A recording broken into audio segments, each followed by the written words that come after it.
अस्सलामु अलैकुम वरहमतुल्लाहि वबरकातुहू। ਤੁਹਾਡਾ ਆਪਣਾ ਮੇਜ਼ਬਾਨ 313 ਡਿਜੀਟਲ ਤੋਂ ਅਖਤਰ ਸੁਲਝਣ ਜੁਵਾ ਹਾਜ਼ਰ ਖਿਦਮਤ ਹੈ। ਗੱਲ ਕਰਾਂਗੇ ਸ਼ੇਖੂਪੁਰਾ ਦੀ ਸਿਆਸਤ ਤੇ, ਗੱਲ ਕਰਾਂਗੇ ਸ਼ੇਖੂਪੁਰਾ ਤਰੱਕੀਆਤੀ ਮਨਸੂਬਿਆਂ ਤੇ ਇੱਕੋ ਨਾਂ ਹਮੇਸ਼ਾ ਜ਼ਿਹਨੇ ਚ ਆਉਂਦਾ ਹੋਵੇ, ਉਹ ਮੇਰੇ ਸ਼ੇਖੂਪੁਰੀਆ। ਇਹ ਦਰਦ ਦਿਲ ਨਾਲ ਇਹ ਨੌਜਵਾਨ ਜਦੋਂ ਬੋਲਦਾ ਹੈ ਤੇ ਉਸ ਦੇ ਚ ਮਠਾਸ ਹੁੰਦੀ ਹੈ, ਤਾਸੀਰ ਹੁੰਦੀ ਹੈ। ਮੇਰੀ ਮੁਰਾਦ ਆਰਿਫ ਖਾਨ ਸੰਦੀਲਾ, ਪਾਕਿਸਤਾਨ ਮੁਸਲਿਮ ਲੀਗ ਨੂਨ ਦੇ ਸਾਬਕ ਮੈਂਬਰ सूबाई असैंबली ਤੇ ਮੁਸਲਿਮ ਲੀਗ ਨੂਨ ਦੇ ਜ਼ਿਲ੍ਹੀ ਸਦਰ ਵੀ ਨੇ। ਸੰਦੀਲਾ ਸਾਹਿਬ ਬੈਨਰਾਂ ਤੇ ਲਿਖਿਆ ਆ ਸੰਦੀਲਾ, ਛਾ ਸੰਦੀਲਾ, ਸ਼ੇਖੂਪੁਰਾ ਬਚਾ ਸੰਦੀਲਾ। ਸ਼ੇਖੂਪੁਰਾ ਨੂੰ ਕੀ ਹੋਇਆ? ਹਲ ਪਾਰਟੀ 9 ਤਾਰੀਖ ਤਹਿਰੀਕ ਚੱਲੀ, ਉਹਦੇ ਚ ਮੈਂ ਬੜਾ ਪੇਸ਼ ਸੀ ਔਰ ਸਟੇਜਾਂ ਦੇ ਉੱਤੇ ਮੇਰੇ ਨਾਮ ਦਾ ਬਹੁਤ ਜ਼ਿਆਦਾ ਸਮਝ ਲਓ ਕਿ ਪੁਰਜੋਸ਼ ਇਸਤਕਬਾਲ ਕੀਤਾ ਜਾਂਦਾ ਸੀ। ਉਸ 1977 ਦੀ ਤਹਿਰੀਕ ਵਿੱਚ ਗੁਲਾਮ ਮੁਸਤਫਾ ਖਾਰ ਸਾਹਿਬ ਦਾ ਗਵਰਨਰ, ਉਹ ਬੜਾ ਸਮਝ ਲਓ ਕਿ ਭਿਆਨਕ ਕਿਸਮ ਦਾ ਉਹ ਸ਼ਖਸ ਸੀ, ਜ਼ੁਲਮ ਸਿਤਮ ਉਹਦਾ ਵਤੀਰਾ ਸੀ। ਉਹ ਸ਼ੇਖੂਪੁਰੇ ਆਇਆ, ਉਹਦੀ ਗੱਡੀ ਤੇ ਫਾਇਰਿੰਗ ਹੋਈ। ਖੁਦਾਬਾਦ ਜਾਣਦਾ ਮੈਂ ਸਿਆਸਤ ਵਿੱਚ ਅਦਮੇ ਤਸ਼ੱਦਦ ਦਾ ਪੈਰੋਕਾਰ ਹਾਂ। ਤੁਸੀਂ ਕਦੀ ਜ਼ਮਾਨਾ ਤਾਲਿਬ ਇਲਮੀ ਤੋਂ ਲੈ ਕੇ ਅੱਜ ਦੇ ਇਸ ਲਮੇ ਤੱਕ ਮੇਰੇ ਹੱਥ 'ਚ ਕਦੀ ਰਾਈਫਲਾਂ, ਗੰਨਾਂ, ਬੰਦੂਕਾਂ ਜਾਂ ਮੇਰੇ ਨਾਲ ਤੁਸੀਂ ਕਦੀ ਗੰਨਾਂ ਔਰ ਬੰਦੂਕਾਂ ਵਾਲੇ ਲਾਓ ਲਸ਼ਕਰ ਨਹੀਂ ਦੇਖੇ। ਉਸ ਵਕਤ ਉਹਦੀ ਗੱਡੀ ਤੇ ਫਾਇਰਿੰਗ ਹੋਈ। ਮੈਂ ਨਹੀਂ ਜਾਣਦਾ ਫਾਇਰਿੰਗ ਹੋਈ ਵੀ ਕਿ ਨਾ ਹੋਈ, ਲੇਕਿਨ ਉਹ ਅਗਲੇ ਦਿਨ FIR ਮੇਰੇ ਤੇ ਆਈ ਔਰ ਮੈਂ ਭੁੱਟੋ ਸਾਹਿਬ ਦਾ ਉਹ ਜ਼ਮਾਨਾ ਸਦਰ ਜ਼ਿਆ ਦੀ ਆਮਦ ਤੱਕ ਸਾहिवाल जेल गुजारिया। ਤੇ ਮੈਂ ਇੱਕ ਦਫਾ ਈਦ ਦੇ ਦਿਨ ਸਨ, ਗਾਲਬਨ ਮਨੂਰ ਵੱਟੂ ਦਾ ਦੌਰ ਸੀ, ਤੇ ਮੈਂ ਪਾਕਿਸਤਾਨ ਈਦ ਵਾਸਤੇ ਆਇਆ ਤੇ ਅਖਬਾਰਾਂ ਦੇ ਵਿੱਚ ਆਇਆ। ਉਸ ਜ਼ਮਾਨੇ 'ਚ ਟੈਲੀਵਿਜ਼ਨ ਨਹੀਂ ਸਨ ਹੁੰਦੇ, 92-93 ਦੀ ਗੱਲ ਹੈ। ਤੇ ਇਹ ਦੂਸਰਾ ਅਖਬਾਰਾਂ 'ਚ ਖਬਰ ਆਈ ਕਿ ਮਨਜ਼ੂਰ ਵੱਟੂ ਦੇ ਹੁਕਮ ਨਾਲ ਮੀਆਂ ਨਵਾਜ਼ ਸ਼ਰੀਫ ਸਾਹਿਬ ਦੇ ਘਰ ਦੀਆਂ ਜੰਗਲੇ ਔਰ ਦੀਵਾਰਾਂ ਗਿਰਾ ਦਿੱਤੀਆਂ ਗਈਆਂ ਨੇ। ਮੈਂ ਉਸ ਅਮਲ ਦੇ ਖਿਲਾਫ ਬਤੌਰ ਇਤਜਾਜ ਸ਼ੇਖੂਪੁਰੇ ਦਾ ਜਿਹੜਾ ਆਜ਼ਾਦੀ ਚੌਕ ਸੀ, ਜਿੱਥੇ ਉਹਨੂੰ ਜਹਾਜ਼ ਲੱਗਾ ਹੋਇਆ, ਇੱਥੇ ਮੈਂ ਇਤਜਾਜਨ ਭੁੱਖ ਹੜਤਾਲ ਕੀਤੀ ਕਿ ਬਈ ਇਹ ਜ਼ਾਤਿਆਤ ਦੇ ਉੱਤੇ ਸਿਆਸਤ ਨਹੀਂ ਕਰਨੀ ਚਾਹੀਦੀ। ਉਹ ਮੇਰੀ ਉਸ ਵਕਤ ਸ਼ੇਖੂਪੁਰਾ ਦਾ ਇੱਕ ਬੜਾ ਸਮਝ ਲਓ ਕਿ ਮਾਰੂਫ ਲੀਡਰ ਖਾਨ महमूद अकबर खान ਸੀ, ਜਿਹੜੇ ਇੱਥੋਂ ਫਿਰ MNA ਬਣੇ, ਬਾਅਦ ਵਿੱਚ ਉਹ ਵਿਚਾਰੇ ਕਤਲ ਹੋ ਗਏ। ਉਹ ਮੇਰੀ ਭੁੱਖ ਹੜਤਾਲ ਦੀ ਖਬਰਾਂ ਜਦੋਂ ਅਖਬਾਰਾਂ 'ਤੇ ਛਪੀਆਂ ਤੇ ਮੀਆਂ ਨਵਾਜ਼ ਸ਼ਰੀਫ ਸਾਹਿਬ ਨੇ ਉਹਨਾਂ ਨੂੰ ਫੋਨ ਕੀਤਾ। ਉਹਨਾਂ ਨੇ ਕਿਹਾ ਵੀ ਸੰਦੀਲਾ ਸਾਹਿਬ ਨੂੰ ਮਿਲੋ ਔਰ ਭੁੱਖ ਹੜਤਾਲ ਖਤਮ ਕਰਵਾਓ। ਤੇ ਮੈਂ ਕਿਹਾ ਨਹੀਂ ਕੈਦ, ਇਹ ਭੁੱਖ ਹੜਤਾਲ ਚੁੱਕੇ ਤੇਰੀ ਜ਼ਾਤ ਦੇ ਉੱਤੇ, ਤੇਰੇ ਘਰ ਦੀ ਚਾਰ ਦੀਵਾਰੀ ਦੇ ਉੱਤੇ ਹਮਲਾ ਹੈ। ਇਹ ਹੁਣ ਭੁੱਖ ਹੜਤਾਲ ਜਿਹੜੀ ਹੈ ਤੂੰ ਆਪ ਆਏਗਾ ਤੇ ਇੱਥੇ ਖਤਮ ਹੋਏਗੀ, ਵਰਨਾ ਨਹੀਂ ਹੋਏਗੀ। ਮੀਆਂ ਨਵਾਜ਼ ਸ਼ਰੀਫ ਸਾਹਿਬ ਨੇ ਟੈਲੀਫੋਨ ਤੇ ਕਿਹਾ ਕਿ ਸੰਦੀਲਾ ਸਾਹਿਬ ਮੇਰਾ ਦਿਲ ਤੇ ਬੜਾ ਕਰਦਾ ਹੈ ਕਿ ਮੈਂ ਆਪ ਆਵਾਂ, ਲੇਕਿਨ ਮੇਰੇ ਘਰ ਲੋਕ ਆ ਰਹੇ ਨੇ ਇਸ ਵਾਕੇ ਦੀ ਵਜ੍ਹਾ ਤੋਂ, ਤੇ ਤੁਸੀਂ ਆਪ ਆ ਜਾਓ। ਮੈਂ ਫਿਰ ਇਹ ਤੋਂ ਸਾਰੇ ਚੌਰੀ ਬਰਜੀਸ ਤਹਿਰ ਉਹ ਜ਼ਮਾਨੇ ਦੇ ਜਿਹੜੇ ਵੀ ਲੋਕ ਸਨ, ਸਿਆਸਤਦਾਨ ਸਨ, ਇਹ ਸਾਰੇ ਇੱਕ ਕਾਬਲੇ ਦੀ ਸੂਰਤ ਅਸੀਂ ਮੀਆਂ ਨਵਾਜ਼ ਸ਼ਰੀਫ ਸਾਹਿਬ ਦੇ ਘਰ ਗਿਆ ਔਰ ਅੱਗੋਂ ਮੇਰੀ ਉਸ ਵਕਤ ਜੋ ਖਸਤਾ ਹਾਲਤਾਂ ਸਨ, ਧੁੱਪਾਂ ਬੜੀਆਂ ਕੜੀਆਂ ਸਨ, ਜਿਹੜੀਆਂ ਉਸ ਜ਼ਮਾਨੇ ਦੀਆਂ ਖਸਤਾ ਹਾਲ ਮੇਰੀ ਸੂਰਤ ਸੀ। ਜਦੋਂ ਅੰਦਰ ਦਾਖਲ ਹੋਏ ਤੇ ਮੀਆਂ ਸਾਹਿਬ ਨੇ ਦੇਖ ਕੇ ਕਿਹਾ ਸੰਦੀਲਾ ਸਾਹਿਬ ਇਹ ਕੀ ਹਾਲ ਬਣਾਇਆ ਜੀ, ਇਹ ਕੀ ਹਾਲ ਹੋਇਆ? ਮੈਂ ਮੀਆਂ ਸਾਹਿਬ ਮੇਰੇ ਵਾਸਤੇ ਤੇਰਾ ਘਰ ਜਿਹੜਾ ਇੱਕ ਇਬਾਦਤਗਾਹ ਜੈਸਾ ਹੈ, ਮੇਰੇ ਕੈਦ ਦਾ ਘਰ ਇੱਕ ਇਬਾਦਤਗਾਹ ਜੈਸਾ ਹੈ। ਤੇਰੇ ਘਰ ਦੀ ਤੋਹੀਨ ਕੀਤੀ ਗਈ ਹੈ, ਘਰ ਦੀ ਤੋਹੀਨ ਇਨਸਾਨ ਦੀ ਤੋਹੀਨ ਹੁੰਦੀ ਹੈ। ਇਹ ਮੈਂ ਇਤਜਾਜ ਕੀਤਾ ਹੈ ਔਰ ਮੈਂ ਸਾਰਾ ਇਤਜਾਜਨ ਕੀਤਾ ਹੈ। ਤੇ ਮੀਆਂ ਸਾਹਿਬ ਨੇ ਕਿਹਾ, ਮੀਆਂ ਸਾਹਿਬ ਨੂੰ ਪਤਾ ਸੀ ਕਿ ਮੈਂ ਪੈਰਿਸ ਹੁੰਨਾ ਵਾਂ, ਤੇ ਮੀਆਂ ਸਾਹਿਬ ਨੇ ਕਿਹਾ ਸੰਦੀਲਾ ਸਾਹਿਬ ਸਾਡੇ ਜੈਸੇ ਮੁਲਕਾਂ ਦੇ ਵਿੱਚ ਤੇ ਇਹ ਚੀਜ਼ਾਂ ਆਮ ਇੱਕ ਹੁੰਦੀਆਂ ਰਹਿੰਦੀਆਂ ਨੇ। ਮੈਂ ਕਿਹਾ ਸਰ ਐਸਾ ਨਹੀਂ ਹੋਣਾ ਚਾਹੀਦਾ। ਮੀਆਂ ਸਾਹਿਬ ਨੇ ਹੁਕਮ ਦਿੱਤਾ ਆਪਣੇ ਮੁਲਾਜ਼ਮ ਨੂੰ ਕਿ ਹਾਂ, ਇਹ ਉਸ ਵਕਤ ਕਿਸੇ ਨੇ ਆਵਾਜ਼ ਦਿੱਤੀ ਕਿ ਸੰਦੀਲਾ ਸਾਹਿਬ, ਮੀਆਂ ਸਾਹਿਬ ਸੰਦੀਲਾ ਸਾਹਿਬ ਅਜੇ ਵੀ ਭੁੱਖ ਹੜਤਾਲ ਵਿੱਚ ਨੇ। ਤੇ ਮੀਆਂ ਸਾਹਿਬ ਨੇ ਹੁਕਮ ਦਿੱਤਾ ਆਪਣੇ ਕਿਸੇ ਮੁਲਾਜ਼ਮ ਨੂੰ, ਜਾਓ ਦੁੱਧ ਦਾ ਗਿਲਾਸ ਲੈ ਕੇ ਆਓ। ਉਹ ਦੁੱਧ ਦਾ ਗਿਲਾਸ ਜਦੋਂ ਆ ਗਿਆ ਤੇ ਮੀਆਂ ਸਾਹਿਬ ਨੇ ਕਿਹਾ ਲਓ ਸੰਦੀਲਾ ਸਾਹਿਬ ਪੀਓ। ਮੈਂ ਕਿਹਾ ਵਾਹ ਸੰਦੀਲਾ, ਮੀਆਂ ਨਵਾਜ਼ ਸ਼ਰੀਫ ਇਸ ਦੁੱਧ ਦੇ ਗਿਲਾਸ ਵਾਸਤੇ ਜ਼ਿੰਦਗੀ ਦਾਅ ਤੇ ਲਾਈ ਸੀ। मैं उठ के खड़ा हो गया तो मैं क्या मियाँ नवाज शरीफ साहब आप उठ के खड़े हूँ और आपने हाथ में गिलास पकड़े और मेरे होंठों को लगाए। कमाल, मेरे होंठों को लगाए। तो मियाँ साहब उठ के खड़े हो गए। उसने वर्कर को मान दिया। मियाँ नवाज शरीफ साहब ने अपने हाथ से मुझे दूध का गिलास पिलाया। तो दूध पीने के बाद मियाँ साहब जब बैठ गए तो मैंने कहा मियाँ साहब आपको पता है मैं दुनिया के सबसे खूबसूरत शहर पेरिस में होता हूँ, लेकिन आज आपने जो मुझे इज्जत दी है, वकार दिया है, आपने वर्कर को जो शान दी है, मेरा सारा आसमानों को छूने लगा है।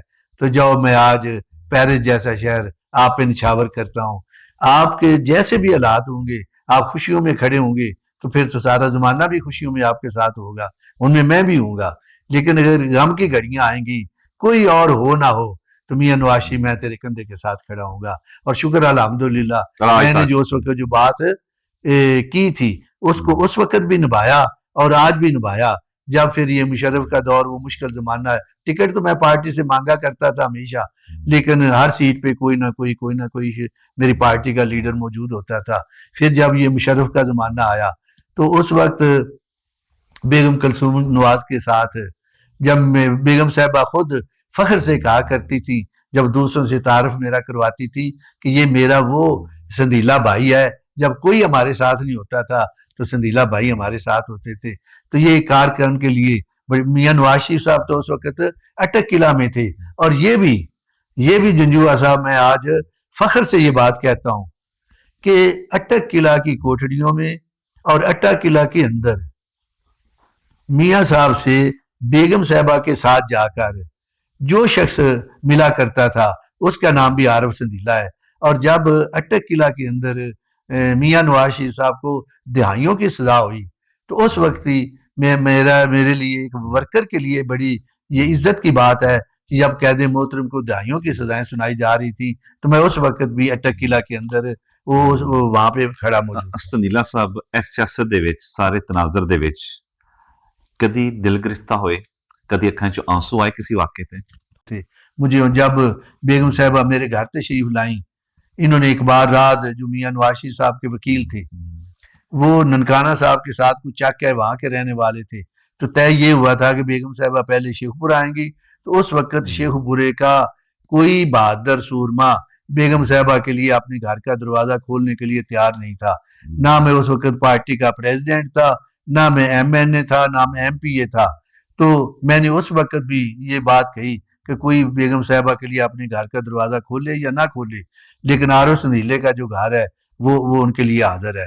اور جب میری یہ بات اخباروں میں آئی، اس وقت ٹی وی شیوی نہ ہونے کے برابر تھے، نہیں ہوتے تھے، اخباروں میں آئی، تو انہوں نے مجھے پریشرائز کرنے کے لیے، اور میرا یہ جو موقف تھا کہ بیگم صاحبہ نے ہمارے گھر آنا ہے، انہوں نے اس موقف سے مجھے ہٹانے کے لیے میرے ضعیف باپ کو، ان کی عمر 83 سال سے زیادہ تھی، کینسر کے مریض تھے، اور انہوں نے میرے باپ کو گرفتار کر کے ٹریکٹر چوری میں فروقہ صدر تھانے کی حوالات میں رکھا ہوا تھا.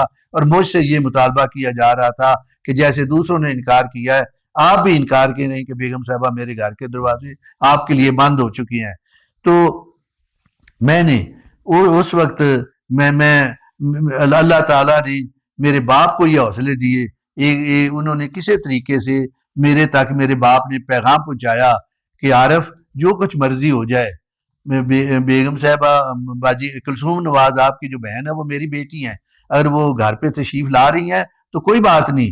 مجھے بے شک انہوں نے حوالات میں بٹھایا ہوا ہے اور ٹریکٹر چوری کے کیس میں، لیکن آپ نے پیچھے نہیں ہٹنا اور بیگم صاحبہ کے لیے آپ نے گھر کا دروازہ نہیں بند کرنا.